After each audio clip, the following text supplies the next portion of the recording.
Okay, so today we're going to make some Philly cheese quesadillas. The only thing you need for this is green pepper, some onion, of course. I think I cook with onion and everything, just about. And some tortillas, preferably flour. I mean, you could use corn, but I'm not sure how that's gonna taste. And then, as you can see, it's open. These are the leftovers of what I had from another meal.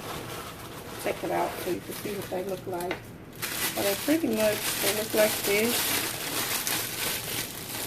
But once you cook it, it chops down to chop steaks, but I'll let you see that. And then, because we are balling on the budget, we use what we have in the cupboard already. This was some cheese we had with tacos. See, it's already open, so we're going to use that cheese.